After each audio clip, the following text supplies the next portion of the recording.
Welcome to my YouTube channel education is life with Shubhadeep Patra. শিক্ষায় জীবন। আমরা প্রতিনিয়ত কিছু না কিছু শিখে চলেছি এবং সারা জীবন শিখে চলব, কারণ শিক্ষার কোনো শেষ নেই। সবার প্রথমে বলে দিই, যারা ভিডিওটা দেখছেন অবশ্যই শেষ পর্যন্ত দেখবেন, না হলে দেখার দরকার নেই। কারণ না হলে আমি কি বললাম বা কী বোঝাতে চাইলাম এই ভিডিওর মাধ্যমে আপনারা কেউ বুঝতেই পারবেন না। তাই দেখলে অবশ্যই শেষ পর্যন্ত দেখবেন, না হলে দেখতে হবে না। ইউটিউবে অনেক ভিডিও আছে, সেগুলো গিয়ে দেখতে পারেন। তো আপনি কি 2024 টেট দেবেন, অর্থাৎ যে টেটটা 24-এর টেটটা 25-এ হবে, বা 2022-এ টেট দিয়েছেন, 23-এ দিয়েছেন, 21-এ দিয়েছেন, ফেল করে গেছেন, পরবর্তীকালে যে টেটটা হবে 24-এর টেটটা 25-এ, সেখানে কীভাবে পাস করবেন সেই নিয়ে কথা বলবো। আর চাকরি কি হবে? টেট পাস করে কী লাভ? টেট পাস করে কী লাভ? চাকরি কি হবে? চাকরি দিবে কি? এই দুটো সবথেকে বড় প্রশ্ন যারা ডিএলএড করেছেন তাদের মনে। যারা 21, 22, 23 টেট দিয়েছেন, ফেল করে গেছেন, তাদের মনে রয়েছে। যারা 22 টেট রয়েছেন এবং 21 টেটও কিছু 21 টেটে ফেল করে গেছেন, 22-এ ফেল করেছেন, 23-এ ফেল করেছেন, বা এক কথায় যারা এখনও পর্যন্ত চাকরি পাননি, সবার মনে একটাই প্রশ্ন, টেট পাস করেও যারা রয়েছেন, চাকরি কি আদৌ হবে? টেট পাস করে কী লাভ? আর যারা এখনও করেননি, তাদের মনে তো এই প্রশ্নটা রয়েছে যে টেট পাস করব, করে কী লাভ? কারণ পাড়া প্রতিবেশী, বন্ধুবান্ধব, আত্মীয়স্বজন বা সমালোচক ওরা তো বলছেই টেট পাস করে কী হবে রে? টেট পাস করে বসেই থাকবি। তো এই নিয়ে কিছু কথা বলবো, সম্পূর্ণ আমার ব্যক্তিগত মতামত। আপনাদের কারো এই কথাগুলো ভালো লাগতে পারে বা মনে হতে পারে হ্যাঁ, না ঠিকই বলছে। আবার কারো মনে হতে পারে এগুলো কী সব বলছি, সব ভুলভাল বকছি। আবার কারো মনে হতে পারে একই কথা বারবার বলছি। আপনাদের যার যেটাই মনে হোক, আমার সম্পূর্ণ ব্যক্তিগত মতামত বলবো, এবং আপনাদের মতামত আলাদা হতেই পারে, আলাদা হবেই, এটাই স্বাভাবিক। প্রত্যেকটা মানুষই আলাদা, ব্যক্তিগত পার্থক্য প্রত্যেকেরই রয়েছে, প্রত্যেকটা মানুষের মধ্যে থাকে। তো এই নিয়েই কথা বলবো। তো ভিডিওটা অবশ্যই শেষ পর্যন্ত দেখবেন। সবার প্রথমে আসি 2024 টেট যারা দিবেন, অর্থাৎ যেটা 25 সালে হওয়ার কথা, এবং 25 সালে কিন্তু হবেই, কারণ 24-এ যেহেতু হচ্ছে না, 25-এ হবেই। আর এরকম কেউ ভেবে প্রস্তুতি থেকে বেরিয়ে আসবেন না যে 25-এও কি হবে, 24-এ তো হবে বলে হলো না, কিন্তু 25-এ হবে, তো 25-এ অবশ্যই হবে। তো যারা নতুন দিচ্ছেন সবথেকে প্রথম তাদেরকে বলি, কারণ যারা 21, 22, 23-এ একবার করে দিয়েছেন, ফেল করে গেছেন বা কোয়ালিফাই করতে পারেননি কোনো কারণে, সেটি কারণটা যাই হোক, ওনারা কিন্তু ওনাদের অভিজ্ঞতা রয়েছে। আমি শুধুমাত্র নতুনদের জন্য বলবো, যারা একদম নতুন দিচ্ছেন, ডিএলএড এখনও করছেন, পরবর্তীকালে দিবেন, 24 সালে দিবেন বা তারও পরবর্তীকালে দিবেন। সবার প্রথম যেটা বলবো, 5টা যে সাবজেক্ট রয়েছে, বাংলা, ইংরেজি, অঙ্ক, পরিবেশবিদ্যা, শিশু শিক্ষা, এই 5টা বিষয়ের সবথেকে গুরুত্বপূর্ণ হচ্ছে শিশু শিক্ষা ও শিশু মনস্তত্ত্ব। কারণ এই বিষয়টা প্রত্যেকটা বিষয়ের মধ্যেই রয়েছে।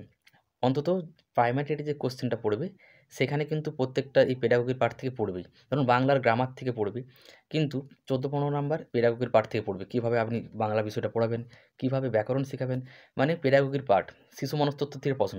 বাংলাতেও পড়বে, ইংলিশেও পড়বে, অঙ্কেতেও পড়বে, পড়ার কথা 23 সালে বেশি পড়েনি বা পড়েইনি বলতে গেলে। কিন্তু পরিবেশ, বাংলা, ইংলিশ, এই 3টা সাবজেক্ট তো পড়বেই। আর অঙ্কের ক্ষেত্রে বলা যাচ্ছে না, এটা নিয়ম অনুযায়ী 15 নাম্বার শিশু মনস্তত্ত্ব থেকে প্রশ্ন দিতে হয় এবং 15 নম্বর অঙ্ক দিতে হয়। কিন্তু 23-এর টেটটাতে দেখা গিয়েছিল শুধুমাত্র অঙ্কই বেশি দিয়েছিল। সে যাই হোক, যদি পড়ে যায় তখন কী করবেন? আপনাকে আপনার প্রস্তুতি নিয়ে রাখতে হবে। পেডাগোগির পার্টের জন্য আপনি রীতা পাবলিকেশনের যে বইগুলো পাওয়া যায়, রীতা পাবলিকেশনের আমি যেহেতু কিনেছিলাম 2022 টেটের জন্য, রীতা পাবলিকেশনের বাংলা, ইংরেজি, অঙ্ক, পরিবেশবিদ্যা, 4টা সাবজেক্টেরই পেডাগোগির ভিত্তিক, ঠিক আছে? এরকম বিষয়ভিত্তিক বলছি না, পেডাগোগি ভিত্তিক, শিশু মনস্তত্ত্বের থেকে যে প্রশ্নগুলো পড়ে, সেই বিষয়ে রীতা পাবলিকেশনের বই আপনি যেকোনো বই দোকানে পেয়ে যাবেন, ফ্লিপকার্টে পেয়ে যাবেন, অ্যামাজনে পেয়ে যাবেন। এই বইগুলো অবশ্যই কিনে প্রস্তুতি নিন, তাহলে ওই পেডাগোগির পার্টগুলো আপনার হয়ে যাবে। আর শিশু মনস্তত্ত্বের জন্য শিশু মনস্তত্ত্ব ও শিক্ষাবিজ্ঞান, ডক্টর দেবাশিস পাল, এটাও রীতা পাবলিকেশনের বই। এই বইটা কিনলেই যথেষ্ট। আর বিষয়ভিত্তিকের জন্যে বা যে সমস্ত গ্রামারের জন্য পড়বে, সেটাও আপনি যেকোনো গ্রামার বই আপনার যেটা ভালো লাগবে। অনেক ভালো ভালো গ্রামার বই রয়েছে। ইংলিশের জন্য ডিপি ভট্টাচার্য রয়েছে, পিকে দে সরকার রয়েছে। ডিপি ভট্টাচার্যটা সবথেকে ভালো। অঙ্কের জন্য যেকোনো বই নিতে পারেন, কামাল হোসেন স্যারের বই নিতে পারেন, তারপর হচ্ছে ধরুন ডক্টর মৌসুম মজুমদারের তপতি পালু স্যারের বই নিতে পারেন, এই বইটা আমার কাছে ছিল।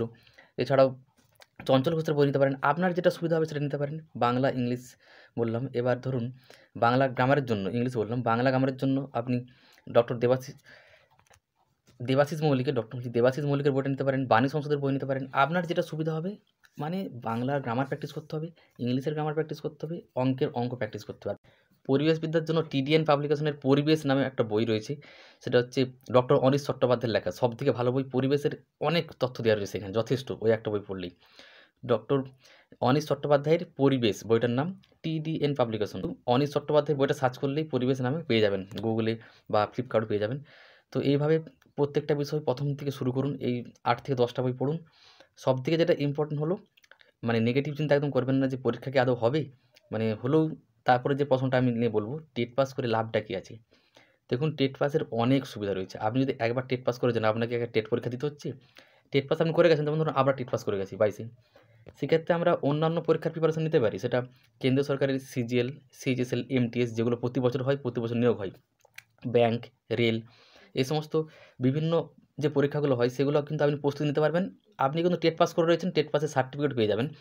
সেই সার্টিফিকেটটা নিয়ে আপনি শুধুমাত্র দিনে আধ ঘন্টা বা 1 ঘন্টা প্রস্তুতি নেবেন, তাহলেই আপনার টেটের জন্য ইন্টারভিউর জন্য প্রস্তুতি হয়ে যাবে এবং যখন ইন্টারভিউ হবে ইন্টারভিউ পাস করবেন এবং নিয়োগ পেয়ে যাবেন। এটা হচ্ছে টেট পাসের সবথেকে বড় সুবিধা। টেট পাস একবার করে গেলে আপনার সারা জীবন ভ্যালিডিটি থাকলো এবং টেট পাস করার পর যখনই ইন্টারভিউ হবে আপনি ইন্টারভিউ দিন, ভালোভাবে ইন্টারভিউ দিতে পারলেই আপনার একাডেমিক স্কোর ভালো থাকলেই সেখানে আপনি নিয়োগ পেয়ে যাবেন এবং একবার টেট পাস করে গেলে সেই টেট পাস করার পর আপনাকে আর সেটা নিয়ে ভাবতে হচ্ছে না। আপনি অন্য যে কোনো প্রিপারেশন নিন, যে কোনো কাজ করুন, কোম্পানিতে কাজ করুন, যে কোনো কিছু কাজ করতে পারেন। সেখানে কোনো বাধা নেই। ঠিক আছে? এটা টেট পাসের সবথেকে বড় সুবিধা। যারা বলেন যে টেট পাস করে কী হবে? অনেকে বলেন টেট পাস করেই বসে আছি, চাকরি তো হচ্ছে না। আপনি অন্য কিছু করুন না। আপনি যদি টেট পাস করে যদি বসে আছেন, আর 2 বছর পরেও তো হবে, 5 বছর পরেও তো হবে। কিন্তু যদি না করেন, আপনার তো একটা এক্সট্রা থাকলো একটা জিনিস এবং সবথেকে বড় কথা, আপনি যেহেতু ডিএলএড করেছেন, টেট পাস করেছেন শিক্ষক হওয়ার জন্য। কবে হবে? আপনার যদি লক্ষ্য থাকে শুধু চাকরি পাওয়া, তাহলে আপনি অন্য কিছু করুন। ব্যাংকের রয়েছে, রেল রয়েছে, এসএসসি রয়েছে, সিজিএল, সিএইচএসএল, যাদের শুধুমাত্র একটা চাকরি দরকার। আর যারা ভেবেছেন যে আমাকে শিক্ষকই হতে হবে, তাহলে আপনাকে অপেক্ষা তো করতে হবে, ধৈর্য ধরতে হবে। এই নিয়ে আমি অনেক ভিডিও করেছি, তাই এই নিয়ে আর বলছি না। ধৈর্য ধরে থাকলে 2014 টেট পাস করে 24-এ চাকরি পেয়েছি, অনেক রয়েছেন। 17-ই টেট পাস করেছিল, 17-এর টেটটা 21-এ দিয়ে পাস করে 24-এ চাকরি পেয়েছে। মানে 5 বছর, কেউ 10 বছর ধৈর্য ধরে থাকার পর চাকরি পেয়েছে। তাই টেট পাস করে থাকলে এটাই হচ্ছে টেট পাসের সুবিধা। আর আপনারা সবাই জানেন, তাও একবার বলে দিলাম যে মানে এই নিয়ে কিছু বলার নেই। মানে প্রত্যেকে জানেন, জেনেও সবাই বারবার জিজ্ঞাসা করেন টেট পাস করে কী হবে, টেট পাস করে কী হবে? আসলে যারা জিজ্ঞাসা করে তারা কিন্তু টেট পাস করেনি। আমি এটা নিশ্চিতভাবে বলতে পারি। ডিএলএডও কেউ করেননি।